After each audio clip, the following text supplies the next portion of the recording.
হরে কৃষ্ণ, রাধে রাধে। নমস্কার বন্ধুরা, আজকের ভিডিওতে আলোচনা করব ইন্দিরা একাদশী নিয়ে।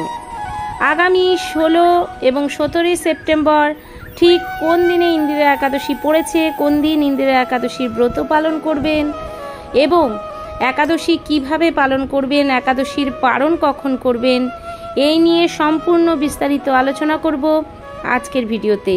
বন্ধুরা, আজকে আমরা আলোচনা করব ইন্দিরা একাদশী কবে পড়ছে এবং ইন্দিরা একাদশী কিভাবে পালন করবেন, ইন্দিরা একাদশীর ব্রত মাহাত্ম্য কী এবং ইন্দিরা একাদশী করে কোন কোন খাবার খেতে পারবেন, কোন কোন খাবার খেতে পারবেন না।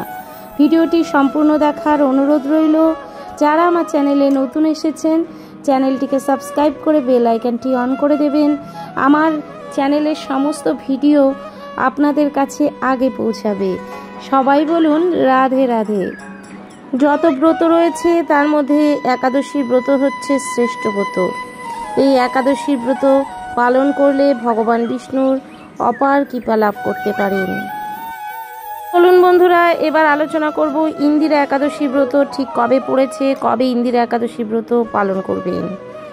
তার আগে বন্ধুরা, ভক্তি সহকারে ভিডিওটি শুরু থেকে শেষ পর্যন্ত দেখবেন।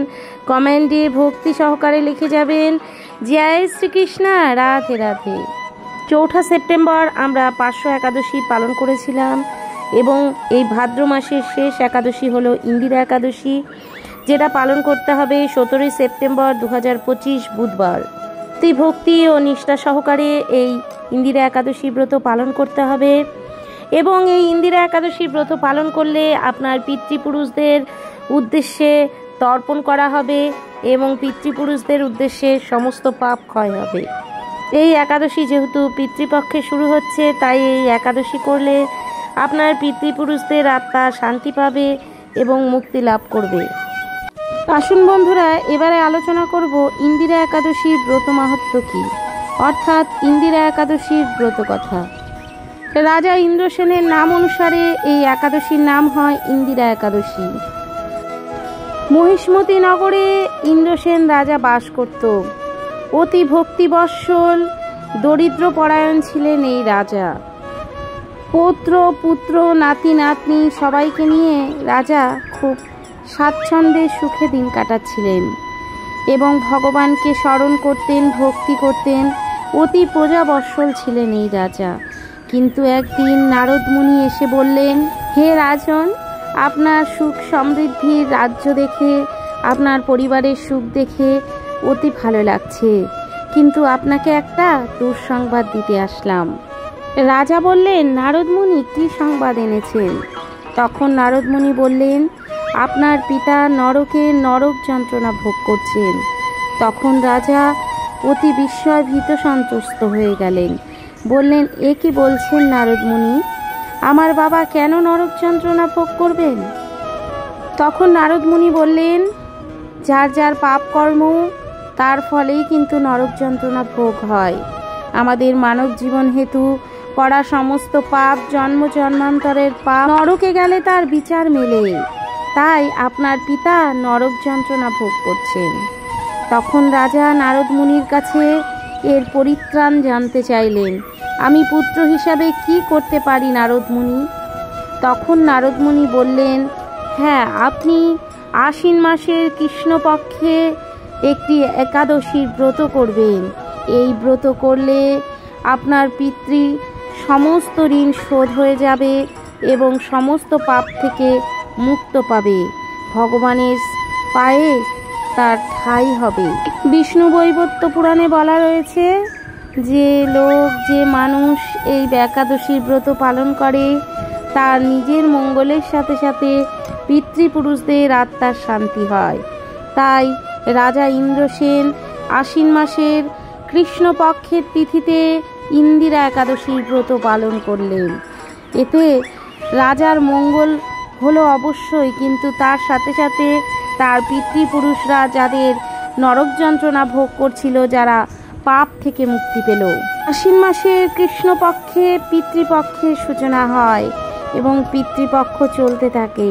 তাই এই পিতৃপক্ষের মধ্যে ইন্দিরা একাদশীর ব্রত পালন করলে জন্ম জন্মান্তরের পাপ থেকে মুক্তি পায় তাদের পিতৃপুরুষদের উদ্দেশ্যে এই ইন্দিরা একাদশীর ব্রত রাখা হয়। তাতে পিতৃপুরুষদের আত্মার শান্তি হয়। 30শে ভাদ্র 17ই সেপ্টেম্বর বুধবার ইন্দিরা একাদশীর ব্রত পালন হবে এবং পরের দিন 9টা বেজে 29 মধ্যে অর্থাৎ বৃহস্পতিবার 9টা বেজে 29 মধ্যে আপনারা একাদশীর পারণ সম্পন্ন করবেন। 31শে ভাদ্র বুধবার 17ই সেপ্টেম্বর এই দিন বিশ্বকর্মা পূজা পালিত হচ্ছে। অনেকেরই মনে প্রশ্ন থাকবে, বিশ্বকর্মা পুজো করে একাদশীর ব্রত করা যাবে কিনা। হ্যাঁ, অবশ্যই একাদশীর ব্রত করতে হবে এবং বিশ্বকর্মা পুজোতে ফল, দুধ, দই যেগুলো প্রসাদ হিসেবে দেবেন সেগুলো একাদশীতে বিষ্ণুর পুজো করে তারপর মুখে দিতে পারেন। এবং বিশ্বকর্মা পুজোতে যে খিচুড়ি, অন্নভোগ, লুচি, পায়েস এইসব দেবেন, এইসব যারা একাদশী ব্রত করবেন তারা কখনোই এই দিন মুখে তুলবেন না। ইন্দিরা একাদশী ব্রত পালন করলে সামবেদের যজ্ঞের ফল লাভ হয়। নিরামিষ আহার গ্রহণ করবেন। তাহলে দশমী, একাদশী এবং দ্বাদশী এই 3 দিন কিন্তু নিরামিষ আহার গ্রহণ করবেন। দশমীর দিন সম্পূর্ণ নিরামিষ আহার গ্রহণ করবেন এবং রাত্রি 12টার আগে রাতের খাবার সম্পূর্ণ করে অবশ্যই দন্তমাঞ্জন করে নেবেন, যেন কোনো রকম পঞ্চশস্য আপনার দাঁতে আটকে না থাকে, তাহলে আপনার উপবাসের নিয়ম সম্পূর্ণ হবে না। এবং একাদশীর দিন খুব ভোর ভোর অর্থাৎ ব্রহ্ম মুহূর্তে ঘুম থেকে উঠে স্নান সেরে নেবেন। পুজোর জায়গা পরিষ্কার পরিচ্ছন্ন করে ভগবান বিষ্ণুর উদ্দেশ্যে প্রদীপ জ্বালাবেন, ভোগ নিবেদন করবেন এবং মনে মনে সংকল্প করবেন যে হে ঈশ্বর, আজ আমি ইন্দিরা একাদশীর ব্রত রাখছি, অবশ্যই যেন এই ব্রত আমার দ্বারা সফল হয়। ইন্দিরা একাদশীর দিন সন্ধেবেলা তুলসী গাছে অবশ্যই একটি প্রদীপ জ্বালিয়ে রাখবেন ভগবান বিষ্ণুর উদ্দেশ্যে এবং ভক্তি ভরে সন্ধেবেলা ব্রতকথা শ্রবণ করবেন। বন্ধুরা, এখন আলোচনা করব একাদশীর ব্রত রেখে কোন কোন খাবার খাবেন এবং কোন কোন খাবার খাবেন না। বন্ধুরা, আমরা সকলেই জানি যে একাদশী ব্রততে পঞ্চশস্য বর্জন করতে হয় এবং একাদশী সম্পন্ন করে পারণ করবেন। পারণের পরে অবশ্যই এই দিন পিতৃপুরুষদের উদ্দেশ্যে বাড়িতে ব্রাহ্মণদের কিছু দান করবেন, ব্রাহ্মণ ভোজন করাবেন। দ্বাদশীর পরের দিন অবশ্যই ফল খেয়ে উপবাস পালন করতে হয় এবং যদি সঠিক নিয়মে এই ইন্দিরা একাদশীর ব্রত পালন করেন তাহলেই আপনি সঠিক ফল লাভ করবেন। একাদশীর দিন নিরাহার ব্রত পালন করা সবচেয়ে শ্রেয়, অর্থাৎ যদি আপনার সম্ভব হয় নির্জলা উপবাস রাখবেন। আর যাদের পক্ষে নির্জলা উপবাস রাখা সম্ভব হবে না তারা পঞ্চশস্য কখনোই গ্রহণ করবেন না। পঞ্চশস্য কিংবা শস্য থেকে উৎপন্ন সমস্ত খাবার বর্জন করবেন এবং এই দিন আপনারা দুপুর 12টার পর পুজো অর্চনা করবেন। পুজো অর্চনা করার পরে আপনারা সাবু মুখে নিতে পারেন কিংবা ফল, ফলের রস, দুধের তৈরি যে কোনো জিনিস আপনারা এই দিন খেয়ে উপবাস রাখতে পারেন। কলা, আপেল, নাশপাতি এইসব ফল আপনারা গ্রহণ করতে পারেন। তাছাড়া শুকনো ফল অর্থাৎ বাদাম, কাজু বাদাম, কিশমিশ এইসব খাবারও খেতে পারেন। কোন কোন খাবার এই দিন গ্রহণ করবেন না? শস্য জাতীয় কোনো খাবার খাবেন না। যারা একাদশী ব্রত পালন করবেন না তারাও ভুল করে এই দিন বাড়িতে আমিষ খাবার তুলবেন না। মাছ, মাংস কিংবা পেঁয়াজ, রসুন, তামসিক কোনো খাবার দাবার এই দিন ঘরে তুলবেন না, কারণ তামসিক খাবার গ্রহণ করলে মানুষের বুদ্ধি ভ্রষ্ট হয়, মানুষ উত্তেজিত হয়ে পড়ে, মানুষের রাগ হয়, খারাপ কাজ করে। তাই চেষ্টা করবেন এই একাদশীর দিন অবশ্যই নিরামিষ অর্থাৎ সাত্ত্বিক আহার গ্রহণ করতে, যেটা আপনাকে সুস্থ মস্তিষ্ক, নীরবতা দান করবে, যাতে আপনি ঈশ্বর সাধনায় সঠিকভাবে মনোনিবেশ করতে পারেন। এই দিন অবশ্যই পিতৃপুরুষদের উদ্দেশ্যে তর্পণ করবেন এবং তুলসী গাছে জল দেবেন না, তুলসী গাছ এদিন ছোবেন না, তুলসী গাছ থেকে কোনো পাতা তুলবেন না। আরও একটি কথা বিশেষ করে মনে রাখবেন, ইন্দিরা একাদশীর ব্রত করে অবশ্যই ইন্দিরা একাদশীর ব্রত মাহাত্ম্য শ্রবণ করবেন, তা না হলে কিছুতেই আপনার ব্রত সফল হবে না। ব্রহ্ম বৈবর্ত পুরাণে ইন্দিরা একাদশীর ব্রতকথার মাহাত্ম্য রয়েছে। এই পুরাণ থেকেই ইন্দিরা একাদশীর ব্রতকথা সংগ্রহ করা হয়েছে এবং আশ্বিন মাসের কৃষ্ণপক্ষের একাদশী এই ইন্দিরা একাদশী। অবশ্যই করে ইন্দিরা একাদশীর ব্রতকথা এদিন শ্রবণ করবেন। মনে রাখবেন, যেই ব্রতই আপনারা পালন করুন সেই ব্রত মাহাত্ম্য না জানলে আপনার ব্রত অসম্পূর্ণ থেকে যাবে। তাই প্রত্যেকটি একাদশী করে নিজেরা ব্রতকথা শ্রবণ করবেন এবং অন্যকে শ্রবণ করাতে সাহায্য করবেন। যারা ব্রতকথা পাঠ করতে পারেন না তারা কাউকে দিয়ে ব্রতকথা পাঠ করিয়ে সেই ব্রতকথা শ্রবণ করবেন।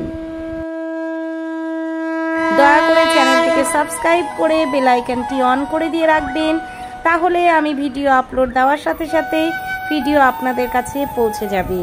ভক্তি ভরে ভিডিওটি দেখলেন এবং ভক্তি ভরে একটি কমেন্ট করে যাবেন, জয় শ্রীকৃষ্ণ, রাধে রাধে। এই ইন্দিরা একাদশীর ব্রত পালনে আপনাদের সমস্ত পিতৃপুরুষদের যমলোক থেকে বিষ্ণুলোকে ঠাঁই হবে এবং আপনারও জীবনের মোক্ষ লাভ হবে, সমস্ত পাপ দূর হয়ে যাবে। সমস্ত ভক্তবৃন্দের কাছে হাত জোড় করে অনুরোধ রইল, অবশ্যই আগামী 17 সেপ্টেম্বর বুধবার এই ইন্দিরা একাদশী ব্রত পালন করুন এবং অবশ্যই করে ভগবান বিষ্ণুর কৃপা লাভ পান। বন্ধুরা, আজকের ভিডিওটা এখানে শেষ করব। সবাই ভালো থাকবেন, সুস্থ থাকবেন। চ্যানেলটিকে সাবস্ক্রাইব করে আপনাদের বন্ধুবান্ধবের মধ্যে শেয়ার করে দেবেন যাতে সবাই এই ভিডিওটি দ্বারা উপকৃত হয়। কমেন্টে ভক্তি ভরে লিখে যাবেন, জয় শ্রীকৃষ্ণ, রাধে রাধে।